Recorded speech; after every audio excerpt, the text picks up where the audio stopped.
Warning: the following video contains explicit language which may be offensive to some viewers or inappropriate for children. The content within this video is intended for mature audiences only.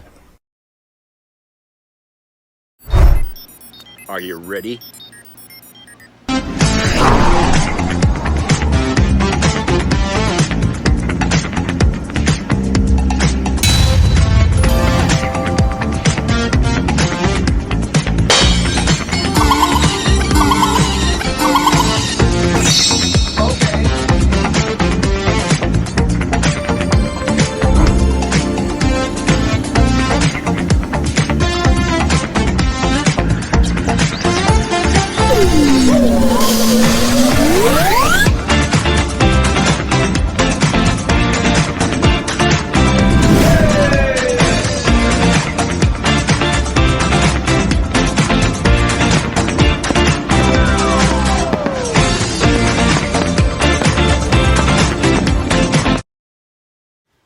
Hello everybody, it's Jeff.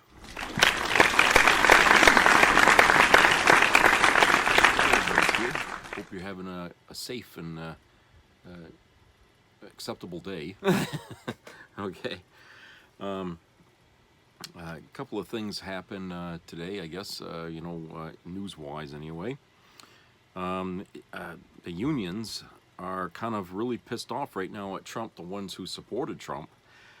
Because Trump's not supporting a merger between US Steel and Nippon Steel, which is in Japan. I guess that was going to bring in a lot of revenue, I guess, for US Steel and the union workers and stuff, and they were looking forward to it. And now it sounds like Trump did another 180 on somebody else that was bankrolling him into the White House, and all I could say is, you fuck around, you find out, right? The Democrats were right about every fucking thing they were saying about him. Kamala Harris and all them, they were trying so hard to tell the MAGA people out there, you're backing the wrong horse. Okay, this guy is not for you. He's never been for anybody in his whole life except himself. I mean, he's divided his own family at home. I mean, he's so hated and despised by people that used to work with him or work for him, and none of this matters to him. I mean, it doesn't matter about the people he puts in his wake, that he uses and then discards like so many cans of empty soda that you throw out. I mean, it's just crazy, and yet nobody listened. Nobody listened, and they went ahead and voted for him. And so here's a video here that talks more in depth here about this. And so let's go to the video, and I'll catch you on the other side. Very frustrated with the news that came out last night. I thought, I didn't think that, I didn't expect that to come out. So that was like a gut punch. That was Jason Zagai, a union leader in Pittsburgh, who says that he and others in his union feel like Donald Trump just gut punched them by opposing the merger between US Steel and Nippon, the US Steel Nippon merger, which 95% of the union members who worked in that factory supported. Jason Zagai attended Trump rallies with other union workers who ended up voting for Donald Trump and supporting Donald Trump. And you heard him there saying, I'm very frustrated with this news. And the news is Donald Trump just made a social media post. And on that social media post, Donald Trump says, I'm totally against the once great and powerful US Steel being bought by a foreign company, in this case, Nippon Steel of Japan. Through a series of tax incentives and tariffs, we will make US Steel strong and great again, and it will happen fast! Exclamation point. As president, I will block this deal from happening. Buyer beware. So it's not just Donald Trump coming out against it now, which he didn't do during the key campaign stops towards the end of his campaign, but he's coming out against it strongly. I'm going to block it. I'm going to make sure it never happens. And for people in Pittsburgh here and people who were part of the local 2227, they said, we're going to lose our jobs now, Donald. And now Jason's the guy, you heard him there. He goes, I'm very frustrated with the news that came out last night. He's from United Steelworkers Local 2227. He's their vice president. He said during that panel discussion, quote, "I didn't expect that to come out, so that was like a gut punch." Let me share with you this. This is the local media coverage of what just went down. Here, play this short clip. One of those union leaders also spoke at a Trump rally shortly before the election. He says he was shocked to hear the president-elect come out so strongly against the deal so soon after the election. Very frustrated with the news that came out last night. I thought, I didn't think that, I didn't expect that to come out. So that was like a gut punch. Union leaders at the US Steel Irvin Works say 95% of their members are in favor of the Nippon merger, and many of them were at the Trump rally in Pittsburgh the day before the election.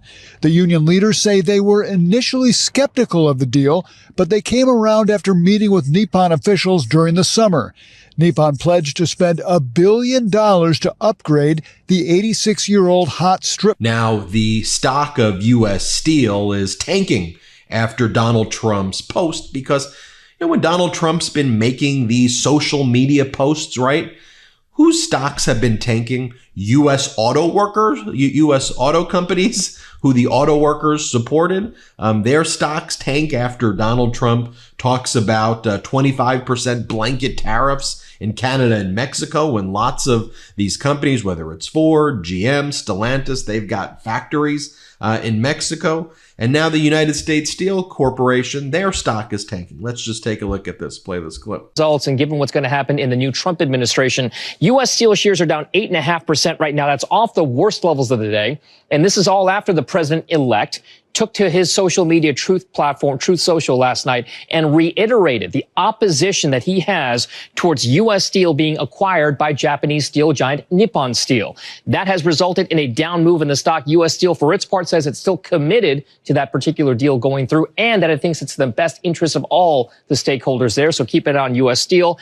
And here's one that we haven't talked about a lot in terms of artificial intelligence. Look at now, Donald Trump also, while he was kind of coy about it, it's a controversial deal. I want to be clear. The U.S. Steel Nippon deal is controversial, right? There are many who say for national security reasons, that steel factory, the steel company that's been in existence since 1901, the pride of Pittsburgh, the Steelers, Pittsburgh Steel, U.S. Steel, there are many people who think that it should be blocked, but they are out in the open with their views. Like President Biden didn't want the deal to go forward, but he made his views very clear and he was specific. So you knew where he stood. Donald Trump didn't. And then Donald Trump had his surrogates out there. Here's an example of one, Mike Pompeo, who was out there basically saying that this is a great deal, that Nippon should buy U.S. Steel. This is great for the workers there. Here, play this clip.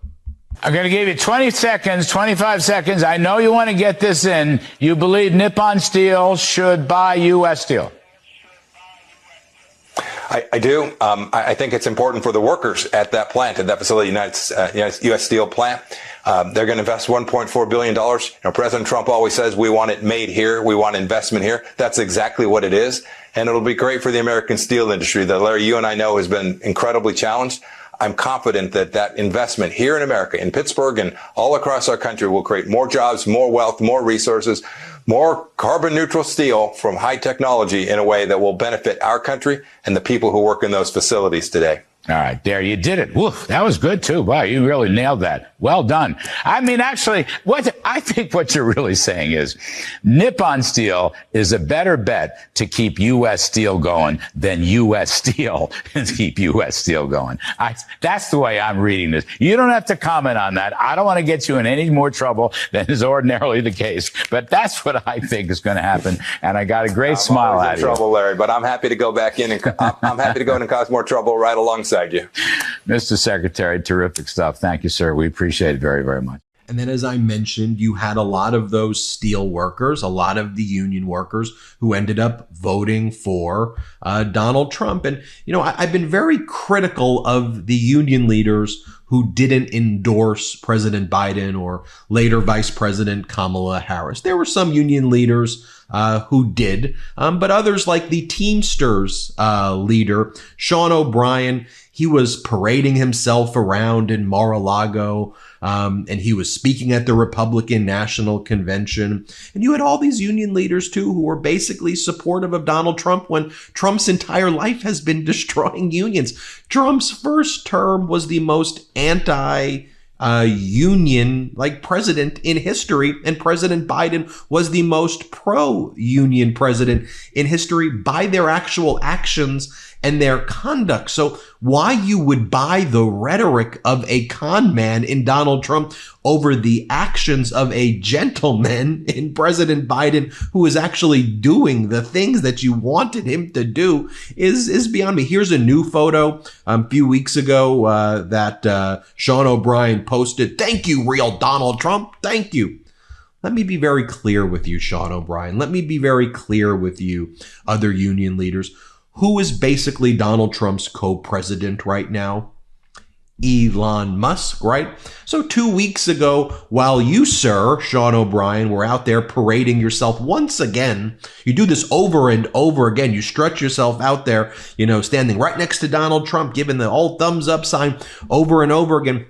What was Elon Musk and Jeff Bezos and other oligarchs doing? Oh, that's right. They were in the Fifth Circuit saying that the National Labor Relations Board should simply not exist. So let me get this straight. If unions don't have a place to file grievances, because the forum for that's the National Labor Relations Board, how are unions going to function? If you have no NLRB, because those are political appointees, what happens when Donald Trump fills the NLRB with people who want to destroy the NLRB? People like the lawyers for Musk and Bezos who argue that the NLRB should be destroyed. So here's a video, for example. This is from November of 2023. This is Elon Musk at a New York Times summit, and he's being asked questions about unions. And what he says is that he disagrees with the entire idea of unions. He disagrees with the entire idea. They shouldn't exist. He says because they create a system of lords and peasants coming from a guy who's worth $300 billion. And he's saying the unions create the lords and peasants system. And people like Sean O'Brien didn't endorse, or by their lack of endorsement made it clear that they support people like Elon Musk and Donald Trump. Here, play this clip. I disagree with the idea of unions, but perhaps for a reason that is different than people may expect, which is I just don't like anything which creates kind of a lords and peasants sort of thing. And I think the unions naturally try to create negativity in a company and create a sort of lords and peasants situation. Tesla factory workers in California are working so hard they're passing out on the production line. So then I see articles like this from Bloomberg Law right here. This just came out right around Thanksgiving time. Battered unions brace for years of clashes under Trump and Elon Musk. Okay, you didn't have to be battered. You had a good situation going for you with President Biden. You're like, yeah, you know what? Biden supports the PRO Act. He's on the picket lines with us. Strikes with us. He did everything. He saved our pensions. But you know what? Let's be battered. Let's be battered. Here's what he goes. Unions. So this is what Bloomberg's reporting. So now unions are bracing themselves for an uncertain future under Donald Trump as he and his new ally Elon Musk threaten to thwart organizing in the nation's largest workplaces. Labor leaders are grappling with the reality of having few influential allies now in Washington. It was a sucker punch, but we did everything we could. This is from AFL-CIO President Liz Schuler. At least she did everything she could. The Musk effect. There's widespread fear among unions that the Trump administration will weaken enforcement mechanisms at the National Labor Relations Board. What I just said. Musk has opposed unions at Tesla and has run afoul of federal regulators for allegedly intimidating and firing union supporters. The NLRB members and general counsel are political appointees, meaning Trump may be able to fire them. May mean he will fire them. Loyalists could bury complaints that come to the agency. Quote, if he dismantles the NLRB, what's the incentive for a company to negotiate a contract, said Marty Walsh, executive director of the National Hockey League Players Association, who served as Biden's labor secretary. Marty, I agree with you, but why did all these other union leaders go and support Donald Trump? And why did the rank and file not be told by the union leaders what's up? Why weren't they given this information and this data? And so you have the Teamsters posting things like this. In November alone, they just posted this today. In November alone, Teamsters organized 12,000 new members. Teamsters won one of the largest union elections in more than 20 years at Corewell Health East, unionized Amazon facilities in multiple states, including the first in the South, and won 4 union elections at Cisco in November. Notice the language that the Teamsters use there.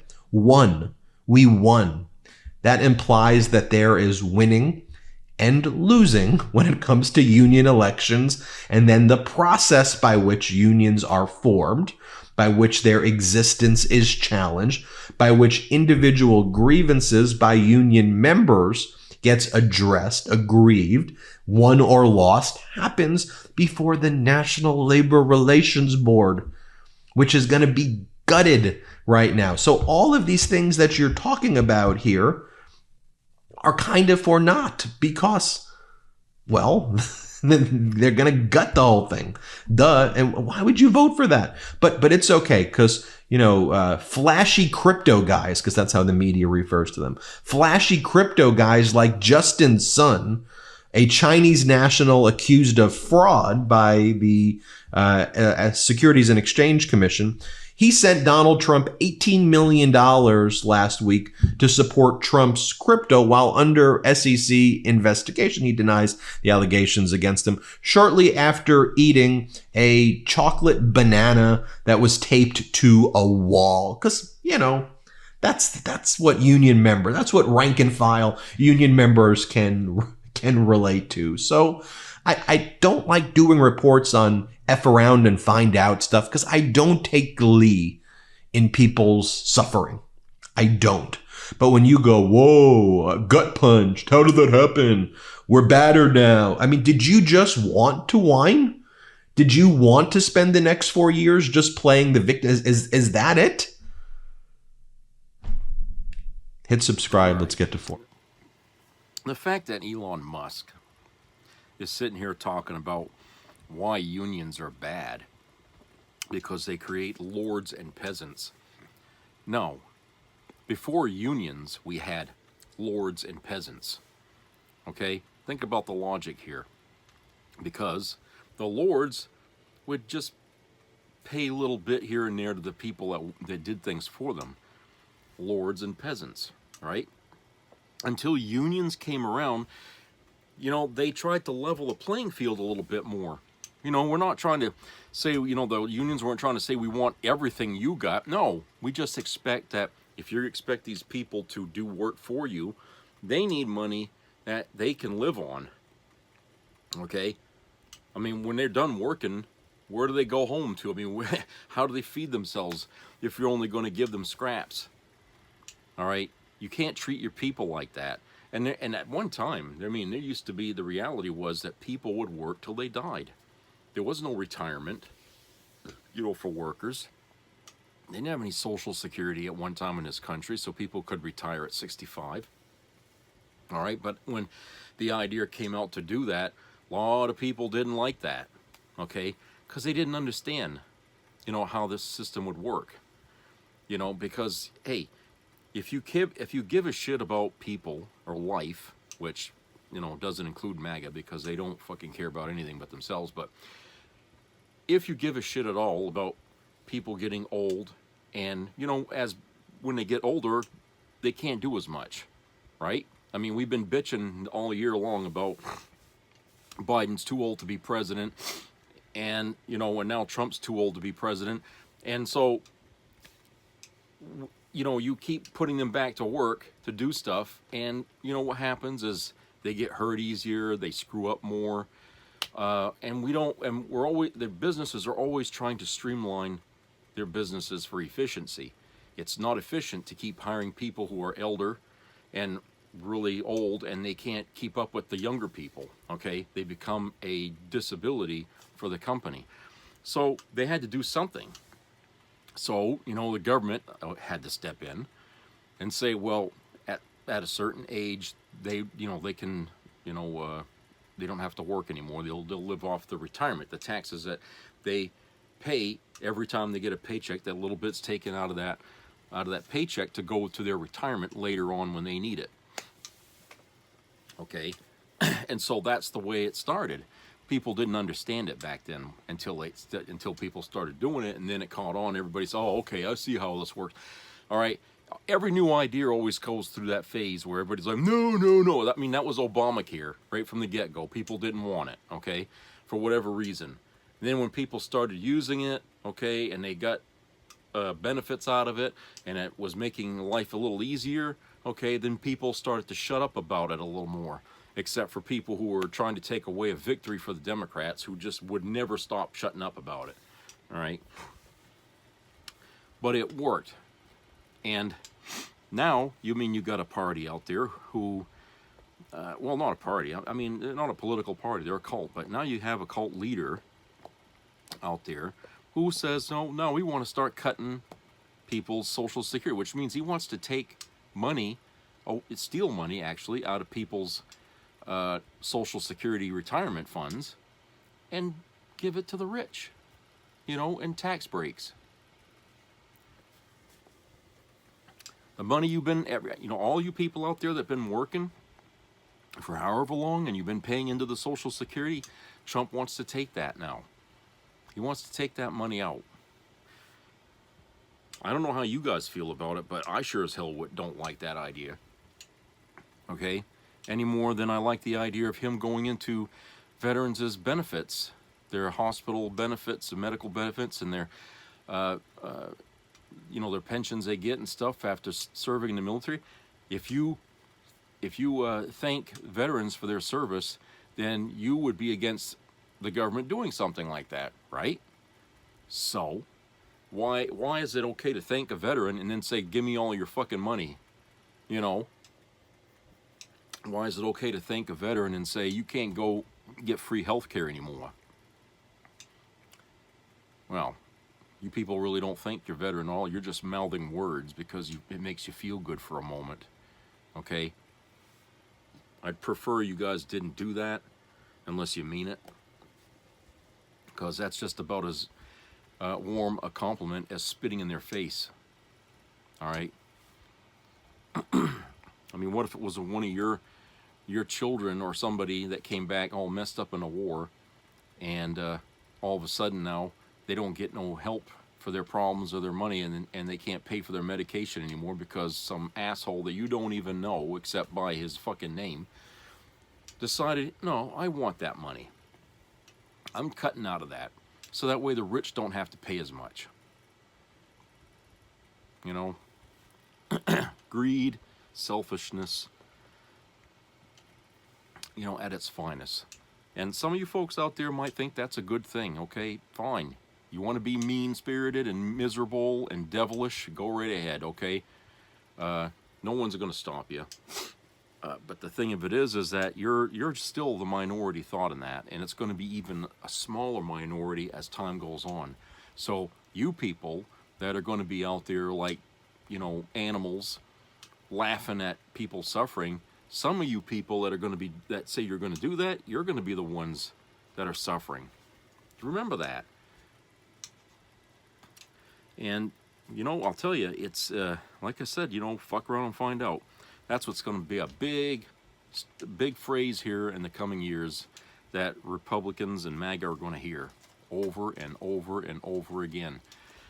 And like I said, if you're wearing one of them red hats, people, remember, you're going to be a target. You're going to be a target. People are going to be so mad at you people, you MAGA nuts, that there's going to be There's going to be fights. There's going to be all kinds of shit going on. People are going to find you who voted for this man when times are going to get tough, and they are going to get tough, people. They're going to get tough. I'm not just saying that just to scare people. I'm saying that because I'm reading what's going on out there on many different places, and I hear what Trump's saying, and you guys didn't believe what he was saying, but I do, and I know what he's up to. All right, let's go to a commercial break. We'll be back.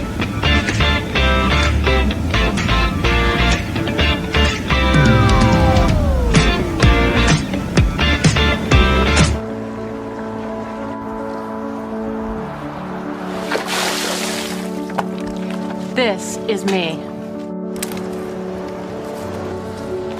This is me.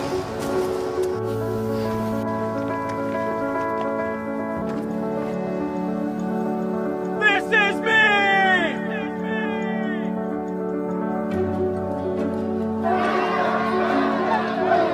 This is me. I'm Alex Curtis. I'm a lobsterman in Maine, and this is me. I'm Ruth McLaughlin, and this is me. I'm Eric Hopkins. I'm an artist, and this is me. This is me. Me. This is me. This is me. This is me. At the end of the journey, the main thing is you. Original. A bombshell was dropped last night. After previously saying he wouldn't do it, Joe Biden wound up pardoning his son Hunter. And I've seen a lot of people on both sides, right and left, who are upset about it. And I'm not gonna lie, I was shocked. But this is Sleepy Joe we're talking about here. I know for a fact what went down. You think it's a coincidence this happened right after Thanksgiving? They were probably all sitting at the dinner table together, and Hunter reached over to grab the yams. Pardon me, Dad. And Joe was like, okay. But all jokes aside, I mean, I remember Democrats were saying that if Joe Biden did use his presidential powers to pardon his son, they would hold him accountable. The man is 82 years old. A case of the shingles will hold this man accountable before the Democrats do. Do I personally agree with it? No. As someone who has ethics and actually believes in the law, I think Hunter Biden should have been held accountable for his crimes. But I'm also a petty bitch. And this was petty. And I'm not going to lie, I'm a little jealous. I have immigrant parents. My parents would never have pardoned my ass. They would have been like, you're going to sit in jail and you're going to learn your lesson. And I totally respect anyone on the left side who has an opinion, whether they're happy about it or they're angry about it. But I don't want to hear shit from the right. Have you seen Donald Trump's list? He told y'all he was going to drain the swamp. He just pardoned the swamp. The list of pardoned people who committed tax evasion and scammed the government is wild. And because in the can, we all fam, he pardoned Ivanka's father-in-law. So I don't want to hear it from you guys. But I would want to be a fly on the wall when Marjorie Taylor Greene found out. That woman blew up a poster-sized picture of Hunter Biden's Cocker Spaniel for nothing. Granted, it's probably still hanging in her bedroom, so it wasn't a total loss. But nothing matters anymore. Joe Biden is in his fuck it era. And I, for one, am here for whatever else he's gonna do. Because you know he's just gonna light shit on fire. Because nothing matters anymore. Nothing. There's no law and order in this country anymore. There's no accountability. Thanks to the right, we have a president who's an actual felon. But I definitely don't want to hear shit from the right about it. Absolutely not. Because the majority of you conservative parents out there have pardoned your sons and defended your sons for a lot worse. So congratulations, Hunter, on your newfound freedom. Don't blow it. No pun intended. Anyways, bye! The Lincoln Project salutes Vice President Donald Trump. As Vice President, Trump will finally have the time to do the things that make him happiest. Talk about old movies, playing on his phone, admiring the assets of other men. Meanwhile, President Musk can get down to the business of running the country. We at the Lincoln Project are confident that Donald Trump understands his position. Elon is smarter, wealthier, more charismatic, has a far superior and more successful social media platform and company, is more successful with women, and a better dancer. As President Musk and his assistant J.D. Vance select appointees and write policies, we feel certain Trump will play his part because he's a good boy. Who's a good boy? Trump's a good boy.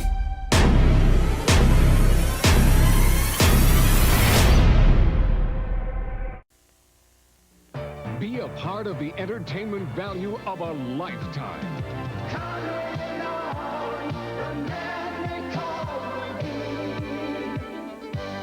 I loved it. It was the best performance I've seen in a lifetime. I loved the show. I liked it very much. He's a very entertaining man. It's well worth the money. Now appearing in Charlottetown, coming to Halifax November 6th to the 18th, and St. John November 20th through the 26th.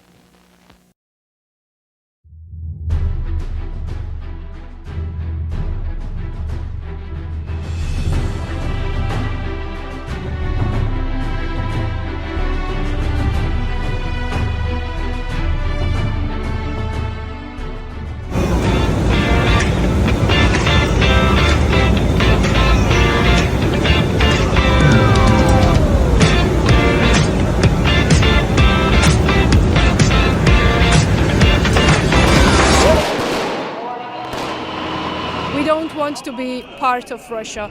We want to be part of Europe, and we belong to Europe, and this is our very, very first demand, that we belong to Europe. Georgia has faced its fourth nights of protests following the freeze of talks to join the EU. How's the situation looking like on the ground? Well, we've seen a dramatic escalation in the scale and intensity of these protests. Georgia's become accustomed to having daily, nightly demonstrations outside the parliament over the past year as the government takes an increasingly authoritarian turn, introducing a slew of kind of Russian-style legislation, both branding Western-backed NGOs and media outlets as foreign agents, but also introducing swinging new crackdowns on the LGBT community and tackling other kind of key human rights institutions, platforms within the country. What we've seen over the last 3 or 4 days, though, has really changed that dynamic from protesters setting up barricades along the street outside the Parliament building briefly being on fire. We've seen people firing fireworks for the first time into the police lines, really trying to make their dissent and disagreement with the government's trajectory heard. But at the same time, we've also seen a change in tactics from the police, who, while they'd never been afraid of kind of heavy-handed ways to try and disperse the crowds using riot batons, using tear gas, now what we're seeing is really judicious use, constant use of the water cannon, constant use of tear gas, individual protesters being picked up, beaten, threatened, taken away, even opposition leaders ending up in custody. And Washington, they said that security forces have been using excessive force, didn't they? But the Georgian Prime Minister has dismissed this criticism. Well, Georgia's government insists that it isn't doing anything wrong, that the policing is absolutely proportionate and appropriate. But we've actually already seen the US having imposed sanctions on Georgian Dream and on police officers responsible for violence over the summer. So what we're seeing is really no change in how Georgia or Georgia's government wants to present itself to the world. They're absolutely uninterested in criticism from overseas. They've said, in response to concerns about backsliding on human rights, they've said, well, look, if that's what you're going to say to us, if you're going to criticize us, we're just simply not interested in engaging. We won't be blackmailed, as they put it, by, with your human rights concerns or with threats of withdrawing funding. Georgia receives a huge amount of funding from the EU and US to build its economy, to try and build its resilience, to try and ensure that people have good, well-paid jobs, that education, women's groups, for example, are well-funded. That's all going to change. And the Georgian government says, well, look, if you're going to criticize us, we will pull out of these programs. What are you hearing from people on the ground? There's reports that these protests, they're spreading outside of the capital. How do we see this moving forward? Well, it's absolutely fascinating to see protests spreading to towns and cities where there haven't been long histories of anti-government protests. So the town of Gori, about an hour and a half away from Tbilisi, one of the kind of sleepiest places, not particularly well known for political activism, to see crowds in the streets is absolutely astonishing, really an unexpected development. And I think it speaks to the fact, as many of the people I speak to tell me, that they really do believe that now is the last chance to fight for their hopes of being integrated into the European Union, being part of the Western world, something which particularly younger people for the last 15 years grew up being told. You know, our country has its place in Europe. This is our trajectory. Inside the Constitution is enshrined this kind of European perspective, this belief in joining a unified continent, in joining the EU, in becoming a member of NATO. People grew up in this world. And they really, really don't want to see the sun set on it. And at the same time, older people who have vivid memories of Georgia's 2008 invasion by Russia and remember what life was like when they were governed from Moscow really don't want to repeat that either. So I think what you see is these frustrations building up. And there will be, of course, those who say, well, actually, Georgia has a sovereign right to do whatever it wants. You know, neighbouring Azerbaijan, you know, has a catastrophic human rights record. The difference is it hasn't said we want to join the European Union. And I think when you want to become a member of a club and you win an election or campaign in an election, as the Georgian government did just in October, promising that they'll be part of the European Union, it's absolutely within the rights of the EU and the US to say, look, guys, this isn't the way to go about it. And I think the Georgian government's got itself in this position where it's deeply offended to hear the reality that its actions have consequences and that you simply cannot, on one hand, backslide on human rights, show absolute disdain for any concerns about the state of your democracy, and at the same time join the European Union. You know, they'll look at countries like Hungary, like Slovakia, that are already inside the EU, that are doing some of those things. Not maybe to the same extent, but certainly trying to do some of those things. And they'll say, well, why, if they get to be part of the club, can't we? But the difference is, of course, that, you know, Hungary and Slovakia are inside the EU, Georgia isn't yet. And I think many people just want to see Georgia take those steps, use this open door and walk through it. From reports I've heard as well, there's talks about, you know, they want to have another election. Opposition parties as well, they're claiming that the most recent election, it was rigged, it was aided by Russia. But do we have any substantial evidence to support those claims? The Georgian Dream Party won 54% of the vote. Know about these claims of Russia's potential involvement? Well, I was at the party headquarters of both Georgian Dream and some of the opposition parties on election night. We were at polling stations all day. I was speaking to MEPs and others who were monitoring polling stations across the country. And we did see well-documented evidence of voter intimidation, of some violence at some polling stations. One of the biggest concerns was about voter ID and the secrecy of the ballot. People not having, you get your finger marked when you've been to vote so that you can't go around and vote twice. That wasn't happening, or it was happening in a completely cursory way, wasn't being checked, wasn't being implemented. So there are really serious procedural questions. Also, statisticians who've looked at the numbers, they say, well, actually, these don't seem to be quite natural, they don't look quite right. And I think as a result, the OSCE, other external monitoring groups have said, well, look, we have real concerns about these elections. The European Parliament last week passed a resolution that said the elections were neither free nor fair and did not represent the will of the Georgian people. Now, they've called, as the opposition has called, for those elections to be rerun under international supervision. There is no clear procedure to make that happen, and Georgian Dream has said it would be absurd to do so. They've refused flat out. And to kind of compound the political crisis, you have the president, who is independently elected. She's become an increasing critic of Georgian Dream, pro-Western leader, and sees herself as kind of the centre of the opposition movement now.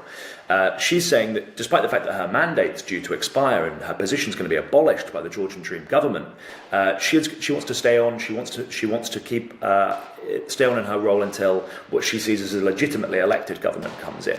So you've got these kind of two rival power centres forming. You've got Georgian Dream on one hand who insist they won the election, and you've got the opposition and the president who insist that they didn't.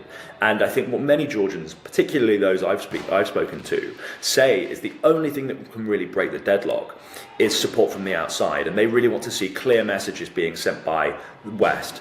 The US, as you say, has been sending some of those messages. The EU's a little bit more equivocal. These are people who are going out with EU flags, standing on the street, facing potential beatings, facing the water cannon, facing the tear gas, and they're waving an EU flag. And I think what they expect from Brussels is to see some kind of support in return. Washington, they announced at the weekend that they'd be suspending their strategic partnership with Georgia. The Georgian Prime Minister, they said they would, start up talks with the Trump administration when they take office in January. Do you think that this partnership will be reestablished under Trump? Well, it's very difficult to know. And one thing that we saw was the only EU leader who flew in to congratulate Georgian Dream on their declaration of victory in the elections in October was Viktor Orban, the Hungarian Prime Minister. Orban is also a close ally of Trump. It's very clear that Donald Trump doesn't have any qualms about the state of democracy in other countries, or maybe even in his own. It's not something that he's ever really put as kind of a principle of his foreign policy. We know that Trump wants to have a rapprochement with Russia. He wants to get people around the table. He wants to begin some form of negotiations, despite the fact that it's not clear what those might look like. I think what the biggest challenge for the Georgians will be is just getting on the agenda. I don't get the sense that anyone in Trump's team or Trump himself really know where Georgia is, understand the individual, the security situation. The reason that the strategic partnership with Georgia has been so important is because it's been about supporting Georgia against Russian aggression after that invasion in 2008. Is Donald Trump interested in Georgia and supporting Georgia against Russian aggression? Probably not very much, certainly not as much as previous administrations. And I think, is Georgia interested in being protected against Russian aggression when they've done everything they can to normalize ties, increase trade, introduce Kremlin-style legislation? I don't think there's much appetite on either side of the Atlantic for that relationship to be reestablished. I think what we're seeing now is a real pivot in Georgia's foreign policy, and I think it's really concerning for particularly those who've been watching the post-Soviet space for the last 10, 15, 20 years and wondering whether or not people who want to step out from under Russia's long shadow will be able to. Just across the border in Armenia, you've got a country that's been a historic Russian ally that had a revolution a couple of years ago and has basically pursued a process of trying to completely break with Russia, withdrawing from Moscow's military alliance, dispatching humanitarian aid to Ukraine, criticizing Russia's role in the region, introducing anti-corruption reforms, bolstering democracy, and it hasn't had any of the support that Georgia's had. I think there's plenty of people, whether they're in Moldova, in Georgia, in Armenia, who are really worrying that actually the West is not taking seriously the threats, and if you abandon these kind of revolutions and these movements, they just do simply die. And I think many people I speak to in Georgia say that's what's happening there. The former Russian president, Dmitry Medvedev, claims that Georgia is moving rapidly along the Ukrainian path into the dark abyss. Usually this sort of thing ends very badly. What do you make of that statement? Well, certainly whenever I speak to Ukrainians, I think the thing that they're frustrated about is the idea that their revolution, the Maidan, was abandoned. They came out with open arms and they said, look, we're willing to put our lives on the line. We want support from the West. We want to join the EU. We want to join NATO. And what did they get? They got an action plan, and they got, a few thousand helmets from Germany until the US and the UK really started to take the threats from Russia seriously. And I think it's really, really important that when Georgians say they're concerned about the risk of Russian aggression, or they're concerned about the risk of state capture, that they're listened to and that those things are thoroughly investigated. I think when Russia says something's heading down the Ukraine path, what they mean is this is a country that's trying to step away from their self-declared sphere of influence, right? I mean, Russia has no right to dominate its neighbors. It's the right of people in its neighborhood to choose where their loyalties lie, where they think will mean a more prosperous, safer, freer life for themselves and their children. I think the Georgian people have kind of time and time again chosen that. Even those who voted for Georgian Dream, they did so on the basis that they'd be joining the EU, that things would be getting better, that they wouldn't be going down the path of authoritarianism, which they had under the previous government, which currently makes up much of the opposition. And the other thing I think is worth mentioning is that Dmitry Medvedev really doesn't speak for anyone apart from Dmitry Medvedev. I mean, the man has become one of the most fanatical cheerleaders of Russia's genocidal war in Ukraine, but doesn't seem to have much relevance on it. You know, he is the former president, having stood in for Putin briefly, was once seen as a liberal reformer, but I think now probably, you know, spends more time drinking and tweeting than maybe would be advised. Alrighty, everybody, welcome back. So the other thing that started up there this morning, I guess, was in Georgia, which used to be part of the Soviet Union. But when Soviet Union fell, all the little sub-countries here that it belonged in, they all went their own way, you know, like Ukraine and all of them, they kind of became their own thing. But Georgia became part of Russia, but it's still, you know, they're still like sort of together, but they're separate. I don't know, it's hard to explain. It's like the states, you know, we're all part of the United States, but every state's their own. Okay, so today there people in Georgia were rioting like crazy. They're mad at Putin because, you know, a lot of it has to do about this war going on in Ukraine. And people don't like it. They don't want to be tied to Putin's crimes. And, you know, when I look at that, I think about how that could play out here in the United States, you know, about how, you know, Trump is going to be president and how a lot of governors are already, or even mayors for that matter, are already standing their ground against Trump and making promises that we're not going to do this, we're not going to do that. And so, you know, what are we going to be seeing? Are we going to see the same kind of thing that we see in Georgia today? You know, are we going to see people on the streets, you know, marching against, you know, when Trump sends people out to deport folks? I mean, is there going to be a movement of people out there that'll defend these folks, you know, against that? I mean, I certainly hope there would be. And, you know, if Americans really care about you know, the Latinos in their neighborhood and stuff, and how some of these, you know, might be deported, I mean, I'm hoping that, hey, we'll stand up for them. Because, look, if you can't stand up for them, what happens when they come after you? Who's going to stand up for you? So, you know, these people that MAGA is so hell-bent on removing from this country, whether or not they're criminals, don't make any mistake about that. They don't care if the people that are going to be deported are criminals or not. Okay, even though Trump's saying that to try to sugarcoat it, you know, and say, oh, we're only going to go after the criminals. Bullshit. They're going after anybody that looks like a fucking Latino, okay? If they can't pronounce your last name even, okay, they're just going to round up everybody that doesn't sound or look white, and they're going to be shipped out, you know.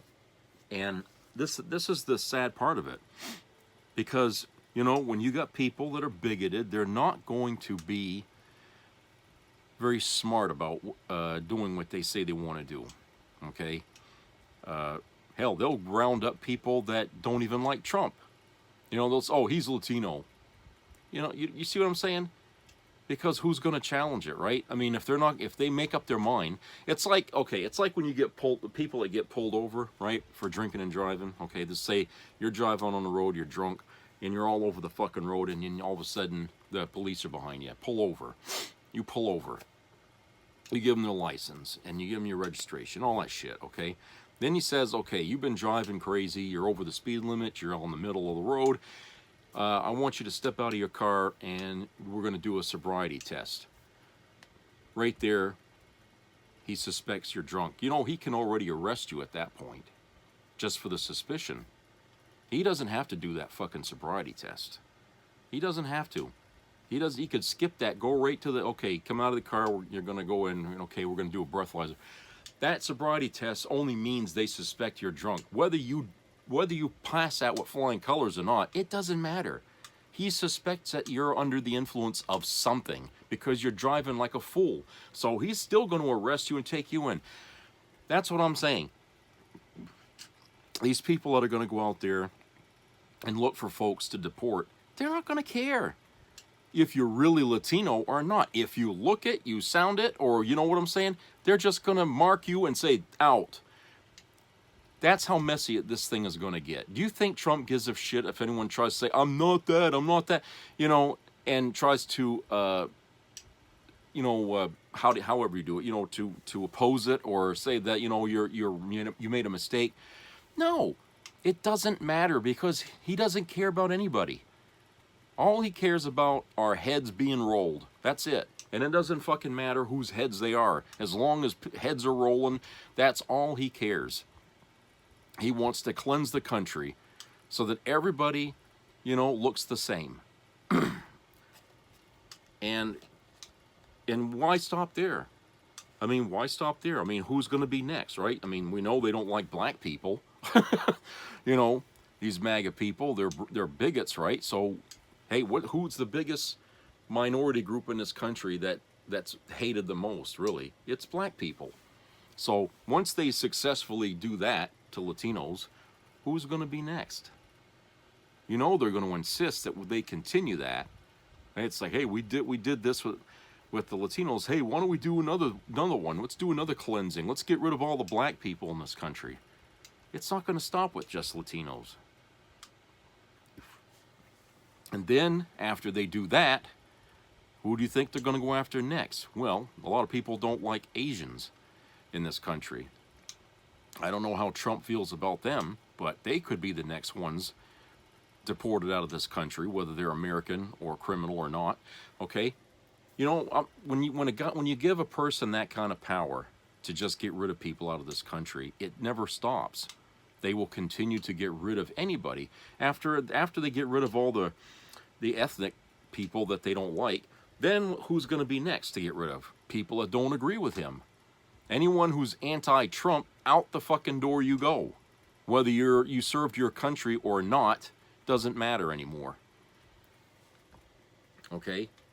Everybody that, you know, you say anything bad about them, and some asshole's ears perk up and hear that, out.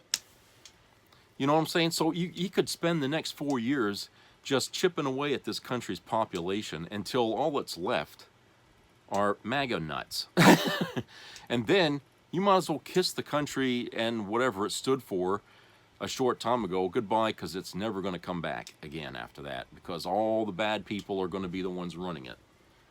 All the bad people. So, you know, this is why it's important now for people to make the stand. If you allow just one fucking person to be deported out of this country for no good reason, okay, then you're playing right into their hands. You're gonna have to stand in there, get between them and whoever the hell is it, even if they're holding a goddamn gun, you got to stand between it. Because believe me, when you put it to the test, when you start giving people, you know, the finger symbolically, and saying, you can't take this, you cannot take this person, okay? Because you're following a madman's orders. And you're too afraid to stand up against that yourself. But it's easier to pick on the small guy, the people who are not armed, to go after them. You know? And like I said, not everybody in the military is of the mindset that they must follow every single order they're given. Okay? If the military is used to do this kind of thing, there's going to be dissension among the ranks, because, hey, our military isn't all white. Did you know that? It's not all one color. There's a lot of Latinos in the military, a lot of black people in the military, a lot of women in the military, okay? You're going to have dissension inside the military itself when it comes to something like that, all right? Of course the young guys are going to be the ones to just follow every single order because they're green as hell. They don't understand the uniform as well as some older people who've been in there longer do, okay? But there's a lot of people in the upper echelons, I can't get it out, upper echelons of fucking military rank, who do understand that there is a duty to disobey orders that are not lawful, that are not constitutional. And there's nothing in the Constitution to justify what Trump wants to do. There's nothing in there that says anything of that nature. That's beyond his purview as a president, okay? Because these people, a chunk of them are law-abiding citizens, okay? But he doesn't care about that. He doesn't care about anybody who's a citizen of this country that's not of his race or whatever the hell you want to call it, okay? It just isn't. It doesn't care. And so when you people see that, you know, and you're wondering, oh, geez, what am I going to do? Well, it's too late then. Okay? Because you should have realized that long before, knowing the kind of man Trump is. So when I see this kind of shit going on in Georgia, and then earlier this week what happened in South Korea, we see two countries here with people who are willing to stand up against tyranny and to stand up against what they believe is wrong, okay? And a lot of people doubt that any people in the United States can do the same. Well, let me tell you something. Up until now, a lot of the things we've taken for granted have been kind of safe, except for abortion. And we saw how much of an upset that's been since the Supreme Court pulled that bullshit ruling out of their ass, okay? A lot of people in this country got really pissed, mostly women, okay? And it's really impacted a lot of states. And it's hurt the whole industry in the medical community as well. And I think that throughout the 250 years of this country's existence, because we're coming up on the 250, we never had any president who sat there and said that I'm going to take away people's ability to vote. Remember how Trump was sitting here talking towards the end of his campaign? I don't need your vote. I have all the votes I need. Okay? To me, and a lot of Democrats agree with me, that's a sign that things were going on behind the scenes that suggested that the vote was compromised in some fashion. We don't have the proof of it, but why would he say that? Okay? That's a very specific thing to say about something, about the election. Okay? It doesn't insult the election in any way. He's not like saying, oh, the Democrats are going to cheat or something like that. He wasn't trying to smear it in any way. He was saying it in such a way that was saying, I got it. You don't have to worry. I got this. When somebody tells you that, okay, it's not something that's like, oh, he's joking or something like that. No, he wasn't joking. Was he laughing? Did he stutter? No, he didn't. He said it off on the stage in front of people. I don't need your vote. Okay, I have all the votes I need. That's what he said. And this was, 2-3 weeks before the election. He was going around telling people that. And the press let that slide and never said, well, what do you mean by that?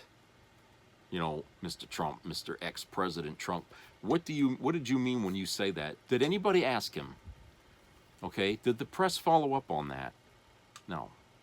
In fact, a lot of people don't even believe he said it. You'd have to look it up on the YouTube and catch him saying it. Okay, that's the only place you're going to find it. But he did say it. And the thing of it is that when he said that at a rally, the people heard him that was there, and they clapped and applauded it and everything like that. But at the same time, he was telling them, that, hey, your vote don't matter anyway, whether you vote or not. Okay, because I got it all set. It's all, the fix is in, And this was a guy who went around saying Democrats cheated. Okay? He was so pissed that he lost that election against Biden. He accused them of cheating against him. And yet here he is throwing out all these red flags that, he might have done something nefarious in this election in order to win it. But I'm not saying that he did, because there hasn't been any proof to back it up yet. But I'm sure that people have been investigating in every way they can to find out whether or not the count was accurate, whether or not the machines were doing their jobs right, whether or not there was any shenanigans that went on at the fucking, voting centers. Okay, I'm sure they've been asking. But at the same time, things like that take time to come to any truth. Look how long it took to show, the things that, Trump had done. While he was president, things that he tampered with, and and especially the damn records that he took out of the fucking White House there from the National Archives. Okay, all those goddamn things that he took and went home with. All right, it took forever to clear that mess up, and it still hasn't been cleared up because he hasn't answered for that. All right, he hasn't answered for any of that shit. But things like that take a long time to unfold, and that's a flaw, I think, in the system of our justice, is that it moves so slow when it comes to capital crimes, and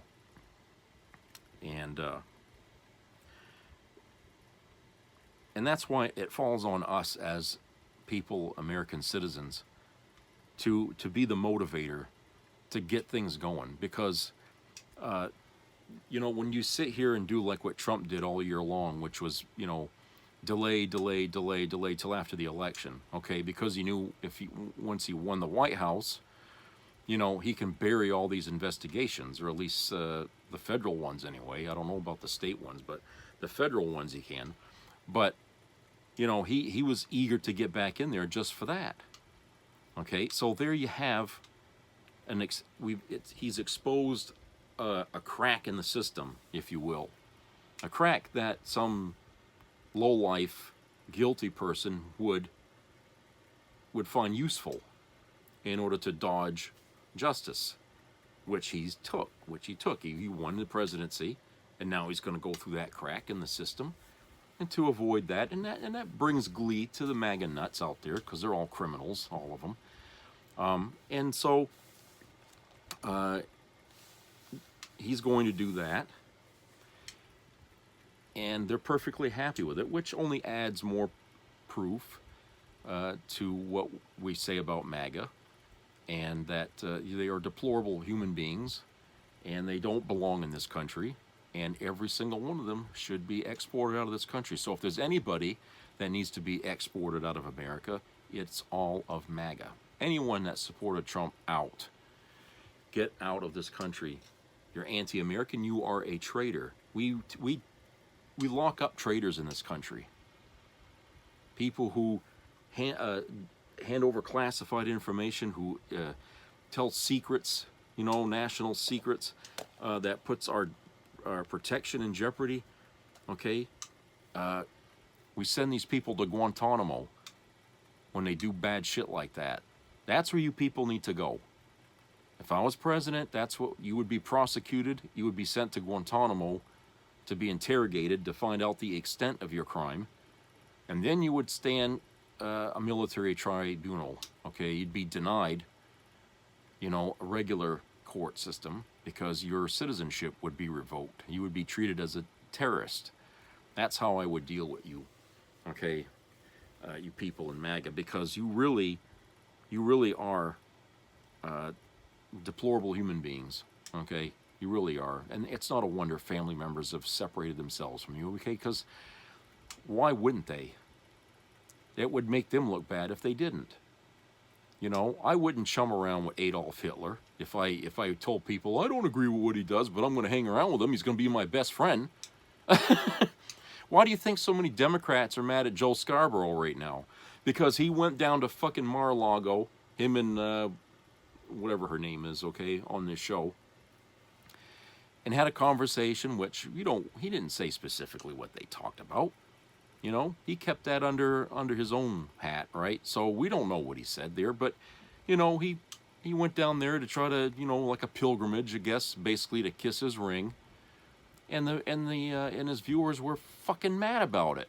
It's like all this year you've been shitting all over Trump and everything and telling people how bad he is, and now you decide to turn on all of us. You don't deserve to be listened to anymore, Joe Scarborough. I'm sorry, your credibility is is shot to pieces. Okay? No one's ever going to believe a fucking word you say anymore. Okay? If you were trying to retire, this is the time to do it now, because, you know, after now, I don't think MSNBC is probably going to want to hang on to you. I don't know what kind of hooks you got into them, but if you stay on that channel, you're only going to bring the whole network down eventually, because people are just not going to listen to that anymore. So, you know, I really don't understand why he did what he did. He shot himself in the foot. You know, I just figure that whatever happens to him happens. He deserves it. So I wouldn't encourage people to... I mean, look, the guy was a Republican at one time, Joe Scarborough, okay? So maybe it shouldn't have been a surprise to anybody that he went and did what he did, okay? But do you want to follow somebody that 1 minute he's a Republican, then he's sort of a Democrat, then he's a Republican again, and then he's a Democrat? Okay? Who wants to follow some wishy-washy person that's weak like that? Nobody. If there's one thing in this country that people hate, it's goddamn weakness. You stand your fucking ground on your principles. When you tell people something that you don't like, and they expect you to maintain that fucking line. Okay? You don't fucking turn around and say, oh, well. No, we don't want to hear, oh, well. When people tell you that this is what they stand for, you better fucking maintain it. That's why a lot of Democrats like Bernie Sanders, because he's never fucking changed his message at all. In all the fucking years he's been a politician, he knew where the problems were, and he stuck to going after them. Okay? But the Democrats don't really like him. And that comes to no surprise, because we got a lot of Democrats in the party that are really not that strong-hearted about a goddamn thing. Okay? They're just there because, you know, it's easy to get elected in one of the other parties. You know, all you got to do is say the right things. But hey, there's just as many on the take in the Democrat party as are on the Republican party. So how different the two are, it all depends on what they accomplish. That's the only way you can tell the difference between the two parties. Which party accomplished what? And did it matter? And for Democrats, a lot of things that they accomplished did matter. You know, a lot of things. They created a hell of a lot more jobs than the Republicans ever did in this country. Okay, and they're always there to stand up for workers and unions, and, you know, to take care of business that needs to be taken care of when times demand it. And right now, times demand an intervention in what's going to happen.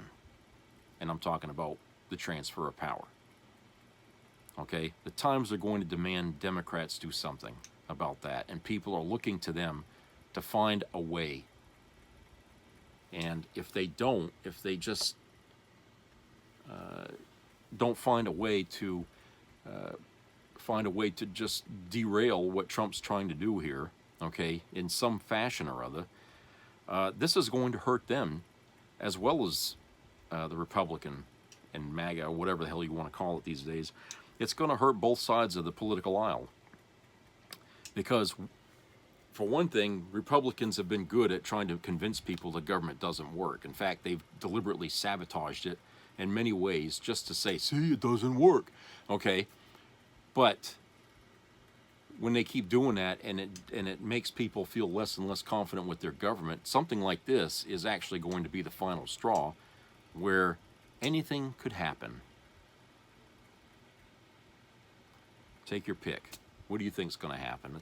I mean, like I was trying to say, you know, no president has ever tried to take away people's right to vote. And if Trump does that, if he tries to do that, we don't know what the reaction's going to be. Because that's the only thing we got as a citizen to be able to decide who our leaders are. And if you take that away from us, a lot of people are not going to know how to deal with that. They're going to be frustrated. They're going to get angry. They're going to do something. Okay? Just like when women were attacked, you know, about, oh, you can't have abortions anymore. They got stark raving fucking mad about it.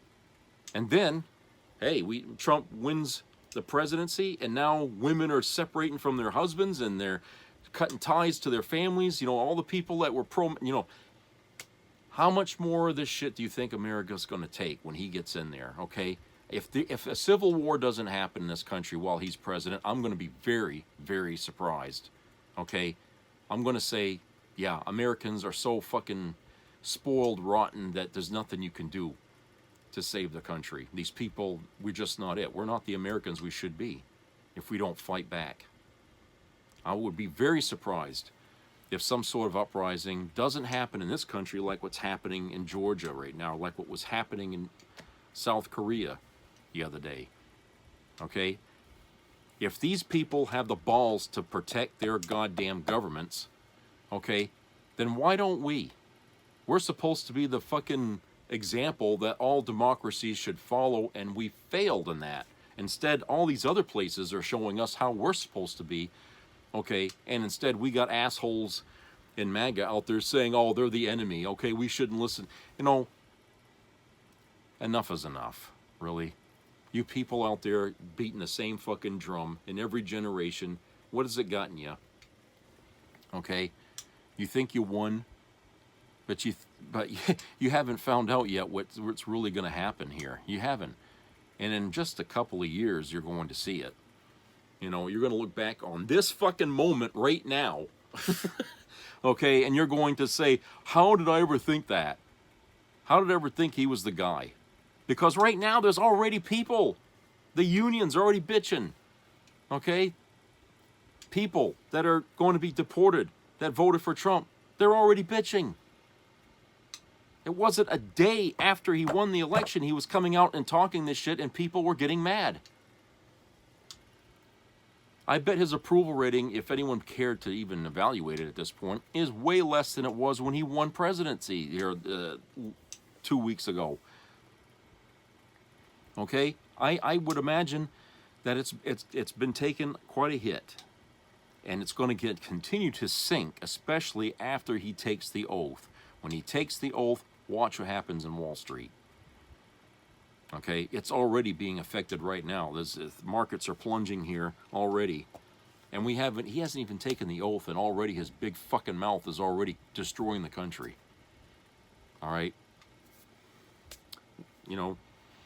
So you know, you people that are commenting here on my show and saying what you think are funny and cute little things. Okay, fine, go ahead, be funny, be cutesy, all that shit. I don't care.